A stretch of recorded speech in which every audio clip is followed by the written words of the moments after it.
সবসময় ভাড়া ছিল 250 টাকা। আজকের এই নির্বাচনের উপলক্ষে ভাড়া কমানোর দরকার ছিল, কিন্তু আগের যে তুলনায় যে ভাড়া ছিল ওই ভাড়া থেকে 50 টাকা বেশি দিতেছে। ওদের সাথে কথা ওরা বলে যে ওদের মালিকের সাথে কথা বলার জন্য, মালিক থেকে সরকার তো আমাদেরকে একটা প্রাইস দেওয়ার দরকার ছিল। আগের 250 টাকা ভাড়া ছিল, এখন 50 টাকা বেশি নেওয়ার পর ওরা ঝামেলা করতেছে। এটা ওদের সিন্ডিকেটের সমস্যা, ঠিক আছে? আমরা তো কষ্ট পেয়েছি।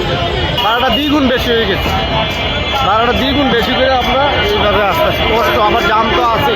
কতক্ষণ অপেক্ষা করছেন এই জায়গায়? প্রায় 2 ঘন্টা ধরে অপেক্ষা করতেছি। এই যে ভাড়াটা দ্বিগুণ বলছেন, কেউ বা 50 বলছে, কেউ 100 বলছে, আসলে এই ভাড়াটা বাড়ানোর মূল কারণটা কি আপনি আপনার জায়গা থেকে? কারণ এটা বাসের দুর্নীতির কারণে, যে ড্রাইভাররা যে যাদের একটা সিন্ডিকেট আছে, সিন্ডিকেটের কারণে এইভাবে হইতেছে। 12ই ফেব্রুয়ারি ত্রয়োদশ জাতীয় সংসদ নির্বাচন। এই নির্বাচনের জন্যই কিন্তু ঢাকা থেকে এবং দেশের বিভিন্ন অঞ্চল থেকে কিন্তু মানুষগণ তাদের গন্তব্যস্থল, যেই তাদের যারা গ্রামে ভোটার রয়েছেন এবং যারা যেই এলাকাতে ভোটার রয়েছেন, তারা কিন্তু ইতিমধ্যে তাদের সেই এলাকাতে যাওয়ার জন্য আজকে প্রস্তুতি নিচ্ছেন। আমরা যদি একটু আপনাদেরকে দেখাবার চেষ্টা করি, সকাল হতেই কিন্তু এই যে সায়দাবাদ বাস টার্মিনালে কিন্তু মানুষের উপচে পড়া ভিড় আমরা দেখতে পাচ্ছি। তারা তাদের যেই গন্তব্যস্থল তাদের গ্রামে, সেই গ্রামে যাওয়ার জন্য কিন্তু তারা অপেক্ষা করছে। আমরা বেশ কিছুক্ষণ আগেও দেখেছি এখানে বেশ প্রায় 5 শতাধিক লোকের মতো এখনো পর্যন্ত দাঁড়িয়ে আছে। তারা এখনো পর্যন্ত কোনো গাড়ি পাচ্ছে না, এই অভিযোগটি তারা ইতিমধ্যে জানিয়েছেন। আসলে আমরা ইতিমধ্যে একজনের সাথে কথা বলবো, বেশ সকাল থেকেই তিনি এখানে অবস্থান করছে। আসলে আমরা তার কাছে জানতে চাইবো যে মূলত কি সমস্যা হয়েছে, ভাই যদি একটু বলতেন। জি, আমি সকাল থেকে এখানে এসে দেখি আমাদের সুরমা কাউন্টারে সুরমা বাস নাই, আর বিভিন্ন বাসে আপনার ডাবল ভাড়া চাচ্ছে। এখন আমরা কিভাবে আসলে জাতীয় নির্বাচনে আমরা ভোট দিতে যাবো, এটা আমরা আসলে খুবই দুঃখজনক বিষয়। এবং দেশের যে পরিস্থিতি, এই পরিস্থিতির জন্য আমরা জনগণ যদি সোচ্চার না হই, তাহলে আমাদের ভবিষ্যৎ প্রজন্ম এবং আমরা জনগণই আমরা সবসময় ভোগান্তি।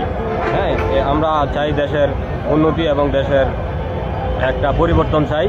দেশকে আমরা সমৃদ্ধির দেশ নিতে পারি। এবং ইতিমধ্যে কিন্তু একজন ভুক্তভোগী আমাদেরকে জানিয়েছেন তিনি এখনো পর্যন্ত গাড়ি পাচ্ছে না এবং তার যে গন্তব্যস্থল গ্রামে তিনি নির্বাচনের জন্য ভোট দিতে যাচ্ছেন, সেখানে কিন্তু এখানে গাড়ি সংকটে থাকার কারণে তিনি গ্রামে যেতে পারছে না। এই বিষয়টি কিন্তু তিনি আমাদেরকে জানিয়েছেন এবং আরও কিছু তথ্য তারা আমাদেরকে যে দিয়েছেন।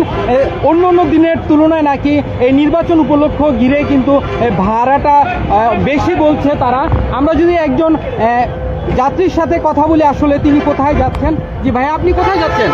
আমি যেতেছি কোম্পানিগঞ্জ, সায়দাবাদ থেকে কোম্পানি যেতেছি। সবসময় ভাড়া ছিল 250 টাকা। আজকের এই নির্বাচনের উপলক্ষে ভাড়া কমানোর দরকার ছিল, কিন্তু আগের যে তুলনায় যে ভাড়া ছিল ওই ভাড়া থেকে 50 টাকা বেশি দিতেছে। ওদের সাথে কথা ওরা বলে যে ওদের মালিকের সাথে কথা বলার জন্য, মালিক থেকে সরকার তো আমাদেরকে একটা প্রাইস দেওয়ার দরকার ছিল। আগের 250 টাকা ভাড়া ছিল, এখন 50 টাকা বেশি নেওয়ার পর ওরা ঝামেলা করতেছে, ঠিক আছে? আসলে মূলত এই ভাড়াটা বাড়ানোর কারণটা কি? কি নির্বাচন উপলক্ষে সবাই বাড়িতে যাইতে হইব, নির্বাচন উপলক্ষে সবাই বাড়িতে যাইতে হবে, বাধ্য হয়ে 50 টাকা বেশি দিতে হইতেছে। এটা ওদের সিন্ডিকেটের সমস্যা, ঠিক আছে? আমরা তো কষ্ট পেয়েছি, আমাদের তো যাইতে হবে, আমাদের তো একটা ভোট দেওয়া লাগবে। এই ভোটটা তো আমরা তো 17 বছর ভোট দিতে পারি না, আমরা তো একটা ভোট দেওয়া লাগবে। তো ভোট দিতে হইলে 50 টাকা ভাড়ায় ভোট দিতে হবে। গাড়িগুলোর দাম কি বাড়াই দিব ওরা? ওদেরকে বলতে গেলে ওরা ঝগড়া করে, ঝামেলা করে, আগে বাড়াতে। ইতিমধ্যে কিন্তু একজন আমাদের জানিয়েছে এখানে যেই ধরনের সমস্যার সম্মুখীন হয়েছেন তিনি জানিয়েছেন যে নির্বাচন উপলক্ষেই কিন্তু 50 টাকা এবং কোনো জায়গায় 100 টাকাও ভাড়া বাড়তি রেখেছে, সেই বিষয়টিও আমাদেরকে জানিয়েছেন। আমরা যদি আপনাদেরকে একটু দেখাবার চেষ্টা করি, দীর্ঘ সকাল হতেই কিন্তু এখানে মানুষজন অপেক্ষা করছে তাদের গন্তব্যস্থল, তাদের যেই গ্রামের বাড়ি সেইখানে এবং যারা যেখানে ভোটার হয়েছেন সেই জায়গাটিতে কিন্তু তারা যাচ্ছেন এবং সেই জায়গাটিতে যেতে গিয়ে কিন্তু বিভিন্ন ধরনের সমস্যার সম্মুখীন হচ্ছেন। এর মধ্যে যে মূলত সেই সমস্যাটা হচ্ছে আপনার ভাড়া দ্বিগুণ এবং গাড়ি সংকট। এই গাড়ি সংকটের কারণেই কিন্তু এই সমস্যা, মূলত এই সমস্যাটাই হয়েছে। আমরা যদি ইতিমধ্যে আমরা আরেকজনের কাছে জানতে চাইব যে ভাইয়া কোথায় যাচ্ছেন? আমি কুমিল্লা যাচ্ছি। কখন থেকে অপেক্ষা অপেক্ষা করছেন যদি একটু বলতেন? কখন এই মাত্রই আসলো। এখন কোনো ধরনের কি কোনো সমস্যার সম্মুখীন হয়েছে নাকি? সমস্যা তো পাচ্ছি না। গাড়ি না গাড়ি সমস্যা নেই, আমার চাকরি চলে গেছে, সমস্যা হচ্ছে। ভাড়ার বিষয়টা যদি একটু বলতেন? ভাড়া মনে একটু বেশি মনে হচ্ছে। আসলে মূলত এই ভাড়াটা একটু বেশি হওয়ার কারণটা কি বলতে পারেন? এই যে এর কারণে আপনার এই কী বলে, এখন তো সবাই বাসা যাচ্ছে, এই কারণে মূলত বাসায় যাওয়াটার কারণ ভোটের জন্যে। ভোটের জন্য। তাহলে আমরা বুঝতে পারছি যে ভোটের জন্যই মূলত ভাড়াটা বাড়ানো হয়েছে। হ্যাঁ, এই বিষয়ে আপনার বলার কি আছে? নাগরিক সুবিধা যেটা দরকার সেটা তো দরকার আমাদের। এখন নাগরিক সুবিধা যেহেতু এখন আমরাও কিছু বাসা যাইতেই হবে আমাদের আলটিমেটলি, তো সেই হিসাবে আমাদের এইটুকু কনসিডার করে নিতে হচ্ছে। কনসিডারের কারণে মেনলি আসছে। ইতিমধ্যে একজন জানিয়েছেন তারা কিন্তু তাদের গ্রামের বাড়িতে যাচ্ছেন এবং সেখানে যাওয়ার ক্ষেত্রে কারো অনেক সমস্যার সম্মুখীন হচ্ছেন এবং কেউ বা কিন্তু তেমন সমস্যার সম্মুখীন হচ্ছেন না, কেউ স্বাচ্ছন্দ্যেই কিন্তু তারা গ্রামে যাচ্ছেন এবং তারা বলছেন, কিছু লোক দাবি করছেন যে নির্বাচন উপলক্ষে কিছু ভাড়া বাড়িয়েছে, এই বিষয়টি আসলে সরকারের নজরে আনা উচিত ছিল।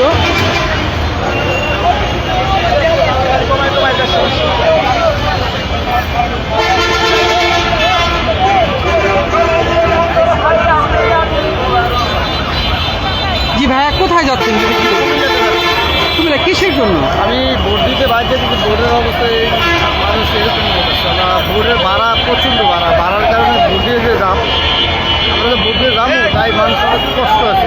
কষ্ট করার কারণে আমরা এইভাবে দোকানকে ভোট আছি।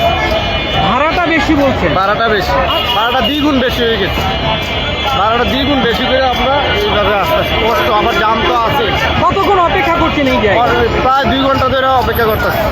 এই যে ভাড়াটা দ্বিগুণ বলছেন, কেউ বা 50 বলছে, কেউ 100 বলছে, আসলে এই ভাড়াটা বাড়ানোর মূল কারণটা কি আপনি আপনার জায়গা থেকে? কারণ এটা বাসের দুর্নীতির কারণে, যে ড্রাইভাররা যে যার একটা সিন্ডিকেট আছে, সিন্ডিকেটের কারণে এইভাবে হইতেছে। সানশাইন আটা ময়দা সুজি। ভালোবাসায় তৈরি। কতক্ষণ যাবত এখানে অপেক্ষা করছেন? 2 ঘন্টা ধরে। 2 ঘন্টা? 2 ঘন্টা ধরে।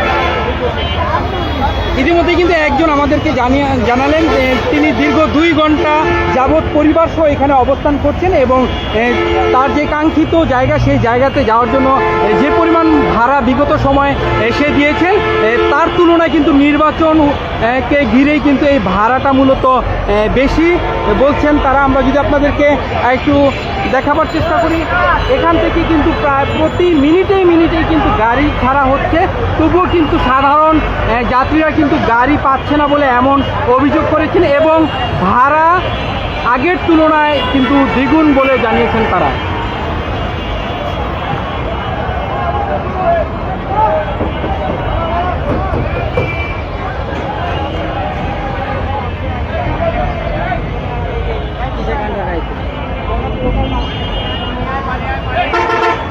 জি ভাইয়া, কোথায় যাচ্ছেন? চাঁদপুর যাবো। চাঁদপুর? জি। কি গাড়ি পাচ্ছি না। গাড়ি কতক্ষণ যাবত এখানে অপেক্ষা করছেন? আমরা আসছি মাত্র, এখনই আসছি। কোনো ধরনের ওই গাড়ি পাচ্ছে কি, আর অন্য কোনো সমস্যা নাই, জ্যাম জট নাই, আর তো না সমস্যা নেই। ইতিমধ্যে কিন্তু আমাদের কাছে একজন জানিয়েছেন যে তিনি এইমাত্রই এখানে এসেছেন এবং গাড়ি পাচ্ছেন না, গাড়ি সংকট এমনটাই কিন্তু জানিয়েছেন। আমরা যদি আপনাদেরকে একটু দেখাবার চেষ্টা করি, সকাল হতেই কিন্তু এই যে সাদা বাস কাউন্টার, এই কাউন্টারে কিন্তু এই মাঠে কিন্তু যেখানে গাড়িগুলো রাখা হয়, এখানে কিন্তু আমরা দেখতে পাচ্ছি গাড়িগুলো প্রতি মিনিটে কিন্তু এখান থেকে ছাড়া হচ্ছে। তবুও কিন্তু যে সকল মানুষরা আছে সারা ঢাকা শহরের, যে সকল মানুষরা গ্রামে ভোটার হয়েছে, তারা কিন্তু তাদের ভোটটি দেওয়ার জন্যই কিন্তু তারা গ্রামে যাচ্ছেন। সেই দিক থেকে গাড়ি সংকট হচ্ছে বলে এমনটা অনেকেই আমাদেরকে জানিয়েছেন। জি ভাই, আপনি কোথায় যাচ্ছেন? আমি যাবো কচুয়া।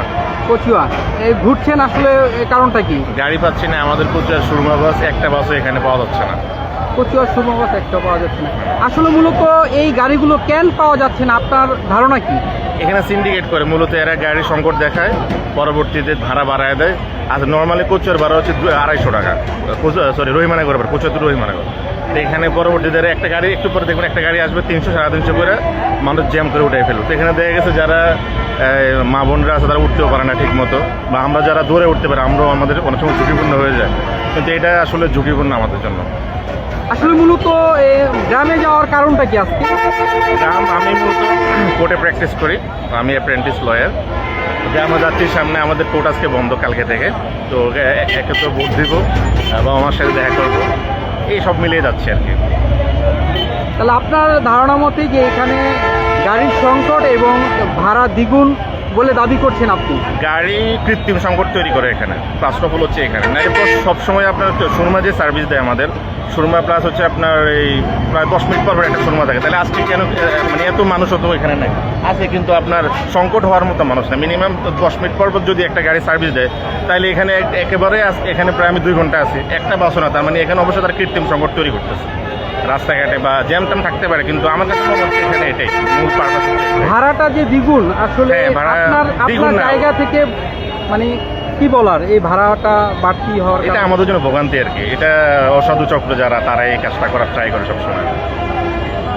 আচ্ছা, ধন্যবাদ। ইতিমধ্যেই কিন্তু একজন ভুক্তভোগী আমাদেরকে জানিয়েছেন দীর্ঘ প্রায় 2 ঘন্টা যাবৎ তিনি গাড়ির জন্য অপেক্ষা করছেন এবং সেখানে গাড়ি পাচ্ছে না, এবং তিনি আমাদেরকে জানিয়েছেন যে এখানে একটি সিন্ডিকেটের মাধ্যমে কিন্তু ভাড়াটা বাড়িয়ে দেওয়া হচ্ছে। আমরা আরেকজনের কাছে জানতে চাই, কোথায় যাচ্ছেন? আমি লাকসাম যাচ্ছি। লাকসামের কোনো গাড়িই নাই, লাকসামের গাড়ি নাই, বিশ্ব রোডে গাড়ি আছে, এছাড়া এখন তো আমরা অপেক্ষা করতেছি ঘন্টার পর ঘন্টা। কতক্ষণ যাবত অপেক্ষা করছেন? আমি তো প্রায় 1 ঘন্টার মতো অপেক্ষা করছি। আর ভাড়ার বিষয়টা? ভাড়া এখন আমি জিজ্ঞেস করি নাই, এই জন্য কিছু কিছু লোক বলছে যে ভাড়া বাড়তি নিচ্ছে, 100 টাকা করে নাকি বেশি বাড়তি নিচ্ছে অন্য অন্য দিনের অন্য তুলনায়? দিনের তুলনায় 100 টাকা করে বাড়তি নিচ্ছে। এখন আপনি এই জায়গা থেকে কি মনে করছেন? আপনার জায়গা থেকে আসলে এই জায়গা থেকে তো এখন এটা একটা সুযোগ নিচ্ছে, তারা আমাদেরকে জিম্মি করতেছে, সবসময় করে, ঈদের সময় করে, সবসময় করে, ঈদের সময় আরও বেশি নেয়। এই যে আমি সায়দাবাদ যদি লোকাল বাসে আসতাম লাগতো আমার 30 টাকা, এখন আমি 200 টাকা দিয়ে আসছি রামপুরা থেকে, তাহলে এটাও আমার বেশি গেল সব দিক দিয়ে। লোকাল বাস নাই, সিএনজি দিয়ে আসতে হয়েছে। এখন আমরা সবসময় ভুক্তভোগী, এখন এগুলো তো গভর্নমেন্টের কোনো দেখার বিষয় নাই, দেখবেও না, মাথা ব্যথা নাই। সাধারণ মানুষ সবসময় আজীবন এটাই করে গেছে, এটাই করে যাবে। তবুও যাচ্ছি বাড়িতে ভোট দেওয়ার জন্য, এটাই আর কি, নাহলে এত কষ্ট করে যাইতাম না, কারণ 18 বছর তো ভোট দিতে পারি না, এই জন্য ভোট দিতে যাচ্ছি। অনেকেই বলছে যে দীর্ঘ অনেক বছর পর তারা ভোট দিতে যাচ্ছেন এবং সেই ভোটটি দেওয়ার জন্যই কিন্তু মূলত বাড়িতে যাওয়া, এবং তারা কিন্তু এই ভোট দিতে গিয়ে কিন্তু বিভিন্ন ধরনের সমস্যার সম্মুখীন হচ্ছেন এবং ভোগান্তির শিকার হচ্ছেন। আমরা অনেকেই দেখতে পাচ্ছি যে দীর্ঘ সকাল হতেই কিন্তু অনেকে এখানে দাঁড়িয়ে আছে, গাড়ির জন্য অপেক্ষা করছেন, কিন্তু তারা তাদের যে কাঙ্ক্ষিত গন্তব্যস্থল সেই গন্তব্যস্থলে পৌঁছাতে পারছে না এখন পর্যন্ত, মূলত গাড়ির সংকট। আমরা ইতিমধ্যে আরেকজনের সাথে কথা বলবো। আপনি কোথায় যাবেন? আমি যাবো চাঁদপুর। চাঁদপুর। এখানে কতক্ষণ যাবত অপেক্ষা করছেন? অলমোস্ট প্রায় 1.5 ঘন্টা পর্যন্ত অপেক্ষা করছি। মূলত কি সমস্যা হচ্ছে? পর্যাপ্ত পরিমাণ গাড়ি নেই, যে পরিমাণ যাত্রী ওই পরিমাণ গাড়ি নেই, একসাথে আসলে সব ধরনের লোকজন মুভ করছে, তো ওই কারণে পর্যাপ্ত পরিমাণ গাড়ি দিতেও হিমশিম খাচ্ছে। আপনার জায়গা থেকে আপনি কি মনে করছেন যে এই যে পর্যাপ্ত পরিমাণ গাড়ি না থাকা? অনেকেই বলছে যে গাড়ি আছে একটি সিন্ডিকেটের মাধ্যমে ঈদ এবং বিভিন্ন আপনার যে সময় দেশে একটি বড় ধরনের কোনো প্রোগ্রাম থাকে এবং আনন্দ উৎসব থাকে, সেই সময় এই গাড়ি বাড়তি ভাড়াটা আসলে দিতে হয়। এই বিষয়ে আপনার মতামতটা কি? ভাড়া বেশি নেওয়াটা আসলে সিন্ডিকেট, বাট আসলে একসাথে যখন সব মানুষ মুভ করে তখন তো আসলে পর্যাপ্ত পরিমাণ ওই পরিমাণ যানবাহন অথবা গাড়ি দিতে পরিবহন মালিক সমিতি দেওয়াটা, হিমশিম খাওয়াটাও খুব একটা অস্বাভাবিক ব্যাপার না, কিন্তু ভাড়াটা ওরা সিন্ডিকেট করে বাড়ায় সবসময়। মূলত বাড়িতে কেন যাচ্ছেন যদি একটু বলতেন? এই যে ভোট দিতে যাব। এর আগে পরে কি ভোট দিয়েছেন? হ্যাঁ, ভোট দিয়েছি, প্রতিবারই ভোট দিয়েছি। এবারও দিচ্ছে। হ্যাঁ, এবারও দিতে যাবো। কেমন লাগছে? হ্যাঁ, অবশ্যই একটা উৎসবমুখর পরিবেশ, উৎসব আমেজমুখর পরিবেশে আপনার ভোট দিতে যাচ্ছি, অবশ্যই ভালো লাগছে। নতুন সরকারের প্রতি আপনার কি আহ্বান থাকবে, যে সরকারি নির্বাচনে আসুক না কেন? নতুন সরকারের প্রতি প্রধান আহ্বান হচ্ছে দেশে মূলত যে সুস্থ ধারার যে গণতান্ত্রিক পরিবেশ, সেই গণতন্ত্র ফিরে আসুক। এই যে উৎসবমুখর পরিবেশে নির্বাচন হচ্ছে, নির্বাচনে আসলে সকল ধরনের দলেই অংশগ্রহণ করুক, কোনো দলে এটার বাইরে না থাকুক, সেটা হোক আওয়ামী লীগ, বিএনপি, জামাত অথবা ছোট দল, যে কোনো দলে হোক না কেন, সব ধরনের দলেই সুস্থ ধারার গণতান্ত্রিকে নির্বাচনে অংশগ্রহণ করুক। এটাই হচ্ছে মূলত প্রত্যাশা নতুন সরকারের নিকট। গণতান্ত্রিক পরিবেশ যখন স্বাভাবিক হবে, তখন দেশে অনেক কিছু স্বাভাবিক হয়ে ধন্যবাদ যাবে। আপনাকে। দীর্ঘ সকাল হতেই কিন্তু এই জায়গাটি কিন্তু এমনটি আমরা আপনাদেরকে জানিয়েছি। এই ছিল সায়দাবাদ থেকে সর্বশেষ পরিস্থিতি।